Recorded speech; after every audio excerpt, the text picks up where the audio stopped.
Good day, folks. I have some great breaking news. Norah O'Donnell's husband's restaurant is getting audited by ICE. Good day. Welcome to another edition of Lumberjack Logic. I'm your host, Neil Johnson. Folks, this is so awesome because it's so awesome on so many levels. Because Norah O'Donnell, if you don't remember, is the one who moderated the vice president debate between J.D. Vance and Tim Walz, where she came off as a hack. And now her husband's restaurant is getting audited by ICE. And in 3 days, they can have an inspection of their restaurant. This is incredible. You're going to love this story. So smash that like, subscribe if you're new. I've got a great Tom Homan clip in here too. This is going to be well worth your time. So Immigration and Customs Enforcement agents on Tuesday audited an upscale Washington, D.C. restaurant owned by the husband of CBS News journalist Norah O'Donnell, as the Trump administration works to remove illegal immigrants from the food industry. And you'll remember Tom Homan early on said workplace raids are part of this. We have to have workplace raids. Restaurants in the D.C., including Chef Jeff's in Northwest, in Millie's in Spring Valley, were subject to I-9 audits by Immigrations and Customs Enforcement today, per ICE official and DHS official. CBS's News Saganga reported on X, I cannot pronounce this lady's name, restaurants were delivered notices of inspection and asked to question employees about their work authorization. So I looked this up. I went right to ICE's site. So listen to this.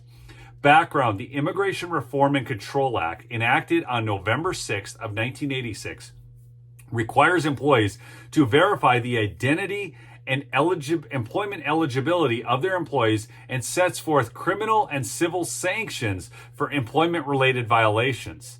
Section 274B of the Immigration and Nationality Act, codified in 8 U.S.C. 1324A-B, requires employees to verify the identity and employment eligibility of all individuals hired in the United States after November 6, 1986. The 8 CFR 274A.2 designates the Employment Eligibility Verification Form, or I-9, folks, as the vehicle for documenting this verification. So it goes on about this, but here's where it gets good too. The inspection process. The administrative inspection process is initiated with the service of a notice of inspection upon an employer, pursuant to 8 CFR 274A.2B2II. Employers receive at least 3 business days to produce the forms. That's the I-9 forms requested in the NOI. In addition, HSI generally requests that the employer provide supporting documentation, which may include, but is not limited to, a copy of the employer's payroll, a list of active and terminated employees, articles of incorporation, and business licenses. When an employer responds to a notice of inspection by producing Forms I-9, HSI agents or auditors conduct an inspection of the Forms I-9 for compliance. When HSI finds technical or procedural failures, the employer receives at least 10 business days to make corrections pursuant to whatever. An employer may receive a monetary fine for all substantive violations in uncorrected technical or procedural failures. And here, check this out. Employers who are found to have knowingly hired or continued to employ unauthorized workers under INA 274A1A or A2, 8 USC 1342 AA11A or A2, will be required to cease the unlawful activity and may be civilly fined or criminally prosecuted. Additionally, an employer who is found to have knowingly hired or continued to employ unauthorized workers may be subject to debarment by HSI under 48 CFR 9.406-2B2. Okay, upon completing its inspection of an employer's forms and any related supporting documentation, HSI will notify the employer of its findings in writings by issuing them the following notices. So, here's where workplace raids come in, and you need to listen to Tom Homan, and then we're going to get back to some more great news on this story because it's awesome. Tom, great to see you. Now, how significant was this moment, this pledge by Mayor Adams regarding Rikers and illegals, and what message do you think it should send to Governor Hochul, who seems to be doubling down?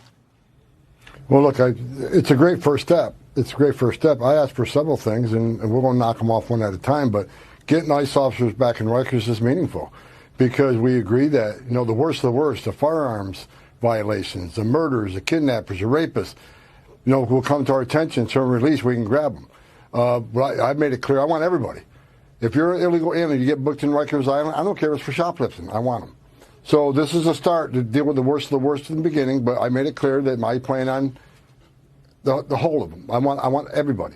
So we're going to work toward that. We agreed to some other things that I'm not going to discuss on national TV because I don't want the city council to know what I'm doing. City council is fighting the mayor and everything.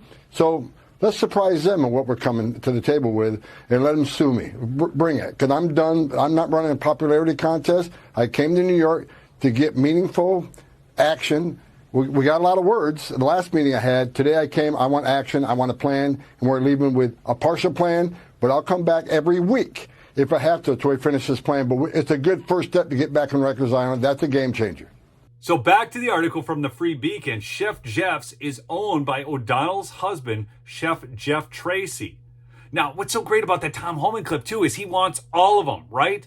So he's talking about the criminals and getting them deported out of the country. But he has said before he wants to conduct workplace raids because that's where the action is, folks. And right now, they're afraid outside the Home Depots. So these people aren't lining up for work outside the Home Depots because they know that ICE agents are actively looking for them. O'Donnell faced criticism last year for what critics said was her partisan moderation of the vice presidential debate between J.D. Vance and Tim Walz. This CBS journalist has also drawn backlash for her toxic behavior in the workplace, including frequent outbursts and relentless berating of dressing room stylists. That's right. She's got to berate the dressing room stylists because that's what every prima donna does. The audit comes as federal agents are conducting operations in Washington, D.C. to catch illegal immigrants working in the restaurant and gig economy sectors, according to Substack Migrant Insider. President Donald Trump has in recent weeks signed executive orders ramping up immigration enforcement in Washington, D.C. and other sanctuary jurisdictions nationwide. Earlier today, I shared a video over on my other channel, which is, it's called, if you search Lumberjack Logic, you'll find two channels. There's a smaller channel. I shared a video over there that you have got to watch, okay? So go look it up. I'll try and put it in the description down below or pin it in the first comment. And go subscribe to that channel too. But Muriel Bowser was like crawling out of her skin as Donald Trump talked about these very issues. During the first 100 days of Trump's second term, ICE agents arrested 66,463 illegal aliens and removed 65,682, including criminals who threaten public safety and national security, the agency said in a press release last week. But again, that's not nearly enough. So to make this happen, we need workplace raids, which is why this story is so valuable. And it's also valuable because this again shows that limousine liberals will always be the party of slavery or the party of getting undocumented workers to work for less to serve them food.